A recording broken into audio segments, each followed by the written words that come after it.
Hello, my name is Azalea Meadows, and I'll be talking about the Alberti cipher today. Here's a picture of Leon Battista Alberti. He's an Italian and a Renaissance man, or a polymath, which basically means he is an overachiever. He was originally known as an architect, but he also was a poet, philosopher, lawyer, mathematician, linguist, priest, engineer, author, astronomer, and master horseman. He's surpassed only by Da Vinci himself. And as far as cryptology goes, he is only interested in it because of a passing suggestion by his friend, the Pope. The Alberti cipher itself was created in the 15th century and possibly used for super secret high-level security in the Vatican, which is a very small city in Rome. For the code-breaking efforts, it was originally it was unbroken in the 15th century when it was created, because the main way they broke codes during that time was frequency distribution, which is looking at letters, how frequently they're used, and determining what the code is based off of that. Alberti did write a book called Treatise on Encipherment Decifris, which explains how his cipher works and talks a lot about different encipherment things. So here's a picture of the Alberti cipher disc. Creative Craft House is the only place today that makes them, and before they started making them, they hadn't been made in about 500 years. Now, these discs are Latin-based, with an Latin-based alphabet, so they don't have all of the English letters, and Alberti also took out a few letters of his own, added some numbers, and a little ampersand sign. Ding, on number 7. So, how it works, it was the first polyalphabetic cipher, which means it has two alphabets that are not the same. You can tell, looking at this picture, that the discs are not the same. There are two different methods. The first method is the one I'll be talking about. Second method is a lot more secure and very complex. It deals with super encipherment, which is code inside a code. You can use dice and a code book, which the numbers have several different phrases relating to those, so it gets pretty tricky and complex. So we're just going to focus on method 1 today.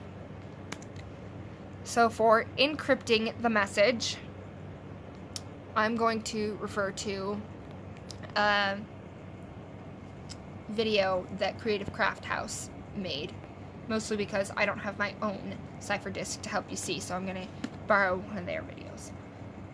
So, first thing you need to do is, if you have a message that has some of the letters that are not on the cipher disk, which would be H, W, J, K, U, and Y, you would have to create your own code for them. So, H would be FF, just because that's what we're going to do, and W would be XX, and so on and so forth. You would come up with your own. We're just going to do these ones because the code that we're going to be encrypting only deals with those. We're going to be encrypting the same one that their video did. Hello world. And so we don't actually need to worry about those right now. So, with that, we'll start with these two because we have our own code for that. The H would be FF, and then you would have E, L, L, O, and the W would be X, X, O, R, L, D. So, now that you have that, let's take a look at the cipher disk and how they use it.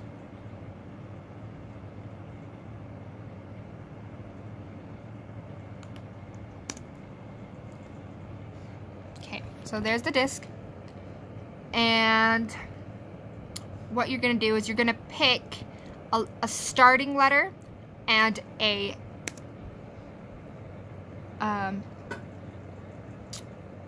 point,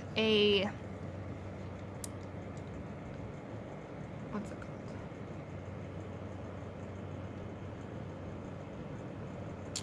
called? Pointer letter to encrypt the message. So the starting letter that they use is S, and the key they use is K, because Alberti likes K. So we're going to start by putting an S here, denoting that that is the outer ring letter we're starting with. And the key we're going to use is K, because that's the one they're using, and I don't have a disc. So when you turn to line up the S and the K, it creates a key for the rest of the letters on the disc. You can see that S is K, R is G. Down here you can see that G is I upside down, I is H, etc., etc. So now that we know that, let me show you what he does. He moved the inner ring to get that, and you could see him turning it here.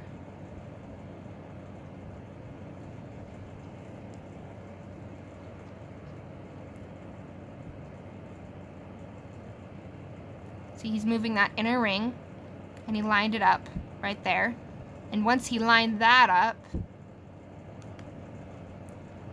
he simply took the disc itself, the whole disc, not just the inner ring, and turned it like that to see what the code was. So he found out that F was Q. So he put, because we have the FF with our little H there, he put QQ. So that's what we're gonna do. Q. Oh, that's a terrible Q. Excuse me. QQ. And then he continued on with the rest of the message, doing the same thing, turning the whole disc. And he got SQQ, MFFA. And if you had continued on with that, it would be P, P, A, G,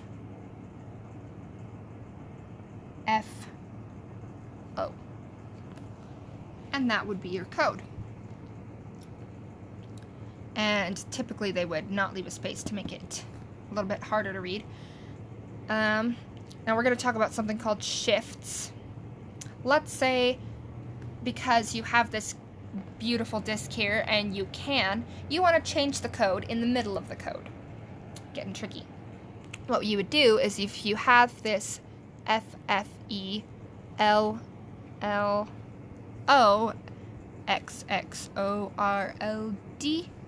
say I want to change our starting letter from an S to a D. I want to change it right in the middle of those two X's.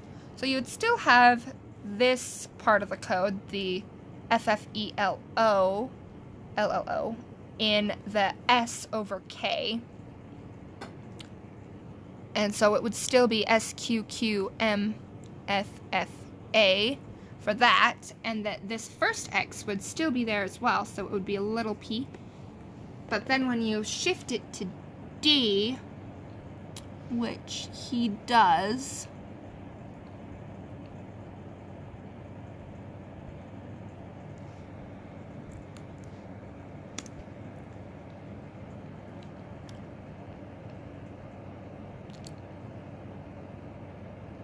See, he's moving that inner ring again. The K is still the key.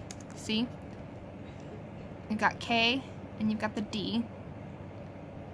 He changed it so it's over D over K instead of S over K, which changes the message. Well, the code doesn't change the message, it just changes the code. So now C equals G, B equals E, D equals K, etc., etc. And if you follow that, as he is doing, then you get the rest of the message, which turns out to be that the X is now a little I instead of a P. And then you go, I'm just going to fill in the rest of it. And STK would be your message. So it would look like this without the spaces.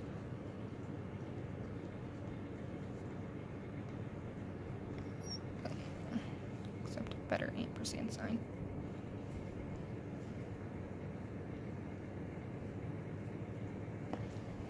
To decode that, if you pulled up that code, you would be able to tell pretty quick that it's an Alberti cipher because it's got that ampersand in there.